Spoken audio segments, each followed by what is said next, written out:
ससुर का घर, बहुओं के लिए शिक्षाप्रद कहानी।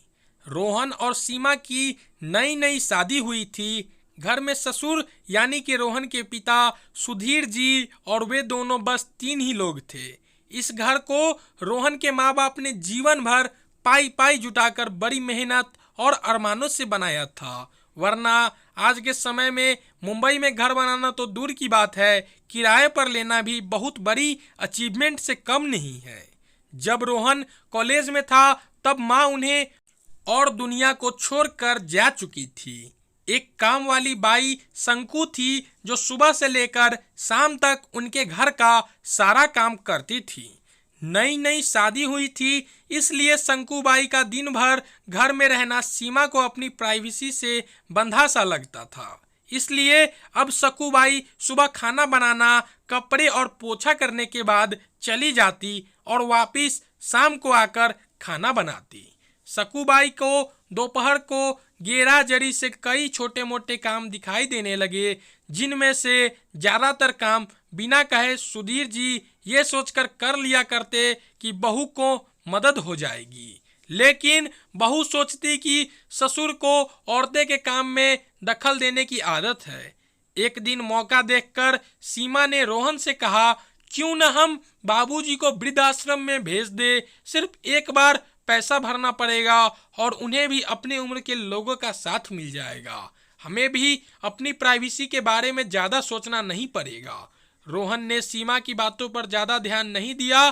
कुछ दिन ही बीते थे कि बाबूजी अपने दोस्तों के साथ एक हफ्ते के लिए टूर पर गए और इत्तेफाक से इसी दौरान शंकुबाई भी छुट्टी पर थी। फिर क्या, सीमा को जैसा चाहिए था वैसा समय मिलने लगा। अब रोहन रेस्टोरेंट में खाना खा लेता और सीमा का काम ऑमलेट, ब्रेड या मैगी से चल जाता।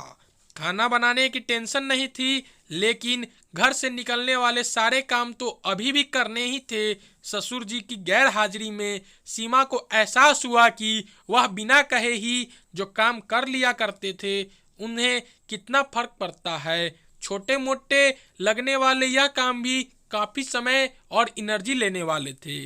कुछ दिन बीतने के बाद एक दिन रोहन सीमा को कहता है, चलो आज कहीं बाहर घूमकर आते हैं। सीमा बड़ी खुशी खुशी सज धज कर बाहर घूमने के लिए तैयार हो जाती है। रोहन सीमा को अपने घर से 4 किलोमीटर दूर एक चौल में लेकर आता है। एक आदमी रोहन के हाथों में एक चाबी देता है।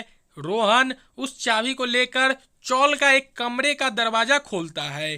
कमरा खुलते ही 2 रूम वाले उस छोटे से अंधेरे से भरे घर के अंदर रोहन सीमा को लेकर जाता है और कहता है, कैसा लगा तुम्हें हमारा नया घर? रोहन कहता है, हम अगले महीने से इसी मकान को भाड़े से लेकर रहेंगे, अलग है और अपनी प्राइवेसी का मजा लेंगे। अभी मेरे आमदनी के हिसाब से हम इसी को अफोर्ड कर सकते हैं। रोहन का यह व्यवहार सीमा के समझ में नहीं आया। वह चौंकते हुए कहती है, हमारे पास इतना बड़ा घर तो है, फिर क्यों हम भाड़े में से रहेंगे? रोहन उसे टोकते हुए कहता है, सोच समझ कर बोला करो, वह हमारा घर नहीं है, वह माँ बाबूजी का घर है। तुम्हारे पास 1 महीना है सोचने के लिए कि तुम्हें आगे क्या करना है। दोनों वहां से वापस अपने घर लौट आते हैं। पूरे रास्ते सीमा के दिमाग में तरह तरह के विचार चले रहते हैं। घर पहुंचते ही उसने रोहन से कहा, माना कि यह घर माँ बाबूजी का है, लेकिन क्या हमारा इस पर कोई हक नहीं है? रोहन ने कहा, बिल्कुल है, लेकिन माँ बाबूजी के बाद। जब तक वह है तब तक तो नहीं। अगर तुम्हें हक समझ में आता है तो तुम्हें जिम्मेदारियां भी समझ में आती होंगी। सिर्फ हक के बारे में सोचकर और अपनी जिम्मेदारियां भूलकर स्वार्थी होना क्या भला अच्छा होता है? सीमा के पास रोहन के इस सवाल का कोई जवाब नहीं था। वह सोचने लगी कि उसने अपने क्षणिक सुख के स्वार्थ के लिए इतने नीचा गिरकर ऐसी घटिया सोच अपने दिमाग में आने दी। उसे मन ही मन पछतावा होने लगा।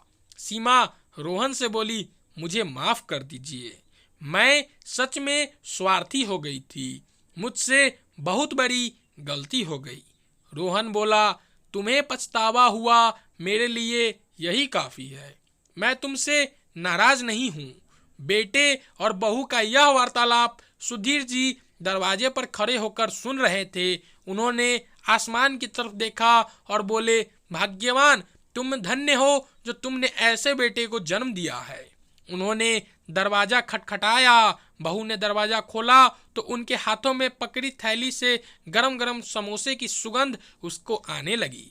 ससुर ने अपनी बहू से कहा, वो कोने वाली हलवाई के पास से लाया हूँ, तुम्हें बहुत पसंद है ना। सीमा को अपने ससुर के प्रति विचार और ससुर के उसके प्रति प्यार, उन दोनों का फर्क समझ में आते ही उसकी आंखों में पश्चाताप के आंसू और चेहरे पर अपने परिवार के प्यार के कारण मुस्कान आ गई।